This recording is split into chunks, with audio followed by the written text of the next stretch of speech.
do not belong here in the vast diverse land, among people of honors and chance, smiles on their faces, hope in their eyes, peaceful, happy and sober, chilling out, cheering up forever. For they belong here, but not me. I do not belong here in the vast blue water among the roaring waves of high sea, stretched between the Indian and the Pacific, surrounding the Nusantara, lost in the unknown islands and the archipelago, waiting and waiting. I cannot imagine being away from my family for as long as you have. So would you take us on your journey, what happened until you get to Indonesia? So there are countries in the world that are not safe. Civil war, discrimination, persecution, genocide, and they are forced to run to a safety. Afghanistan, where I am from, is one of them. So I'm from the ethnicity of Hazara, and I found it just like thousands, millions of other Hazaras in my country. I found it unsafe, and that forced me to flee and separate from my family at a young age. For me, it happened to come through India, Malaysia, and end up to Indonesia. And I have been living in Indonesia for the past decade in different circumstances and in different situations. Part of it was detention. So detention centers are places where asylum seekers and refugees are being kept for uncertain amount of time in a very difficult situation, as equal as to prison.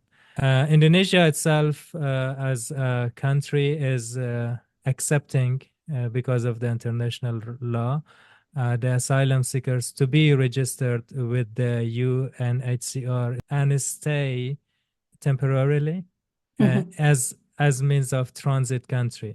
On the other hand, because Indonesia is not a signatory to the Refugee Convention, they are not in position to let refugees and asylum seekers to integrate in the country. Right.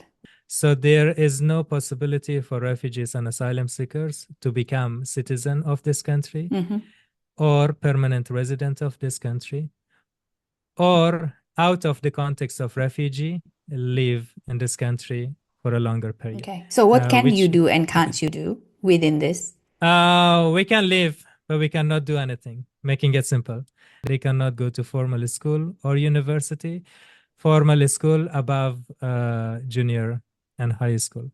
Refugees cannot get a job or have employment status, so they cannot make money. Refugees cannot also travel, even in between the cities. Refugees, of course, because of the documentation that they do not have, cannot travel abroad out of Indonesian border. Refugees cannot get married. People cannot even have a driving license to drive motorcycle, car, or any other vehicle. People cannot possess anything that needs a legal verification of document. It is very heartbreaking because as a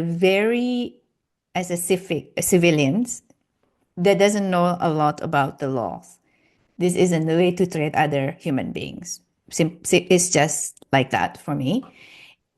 At the same time, I also commend those who actually could survive this situation. So I just want to say that this is inhuman, and it's not a surprise, right? But it is. I just want to say it. We talk about committing suicide.